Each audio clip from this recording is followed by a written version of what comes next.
but it's mowing over the infantry, which it does so well.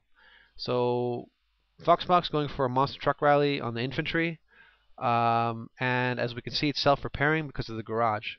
And the MCV has a lot of armor, so actually it's repairing itself quite well, and it's not going to die that easily.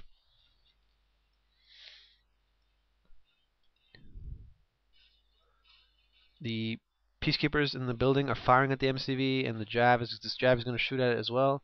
But as you can see, it's barely touching. I mean, it needs to do a lot more damage to damage the MCV. Now we're seeing some damage being done. Still managing pretty well, if you ask me, though. Comes the Shinobi. Shinobi has infiltrated the boot camp. If you don't know what that means, it means that the boot camp is offline, and whatever area around the boot camp there is, your opponent can see. So the Shinobi is a pretty powerful way of... Here he pumps out a barracks, he deploys MC, he deploys barracks, but Oreb is very fast in building this multi-gunner turret. So the barracks get owned, and actually the MCV has to retreat, all because of this single base defense. So whenever you see yourself being overwhelmed by opponents, like this MCV parking itself in front of your base, go for base defense, especially if you're allies, because multi-gunner turret is really, really good.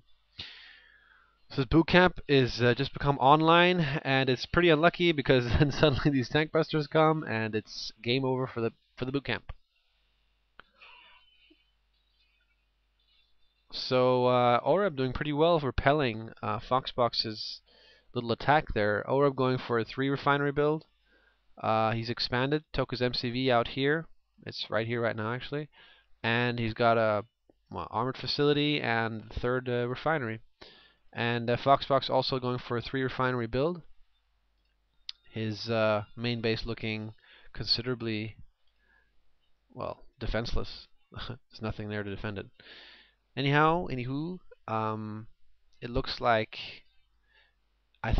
what I think the strategy was for FoxxBoxx with this MCV pushing into his base. I don't know if he expected to win, but I think the point was to distract the enemy so that he could build loads of infantry without them getting hammered by the Vindicators. I think that might have been the strategy. I'm not sure. As you can see, the barracks just got bombed to blazzoons. 3 Vindicators will take out a barracks, Empire barracks, no problems. Actually, 2 will almost take it out. You just need a little bit more. I think they make the game like this so that is like just on the like 2 Vindicators will almost, like, there's a red bar left from the barracks.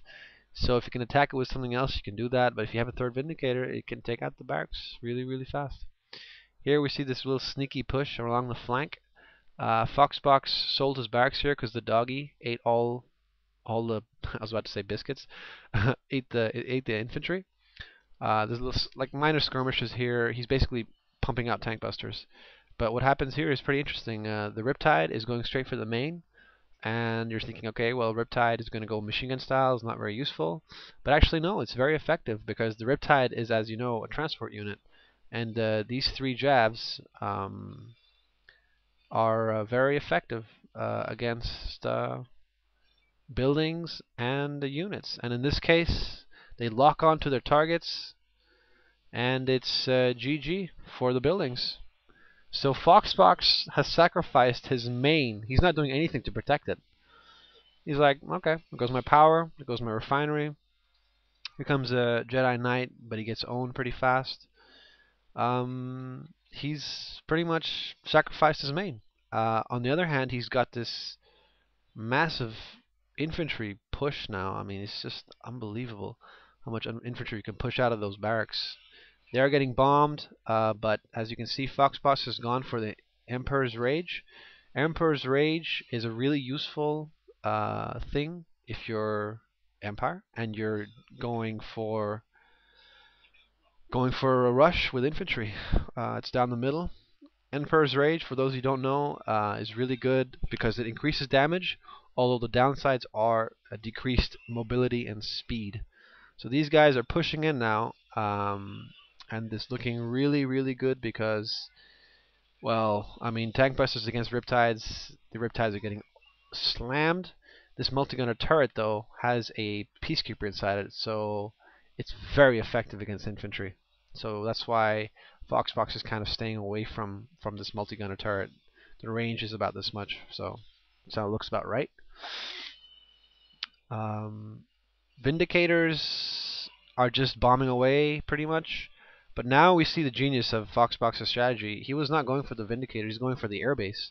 He didn't give a shit about the Vindicators. He was willing to make the sacrifice so he could take down this airbase. So now we see there's no airbase, but this, I mean, yeah, Allied air is just amazing. It took out almost all the infantry with one bomb.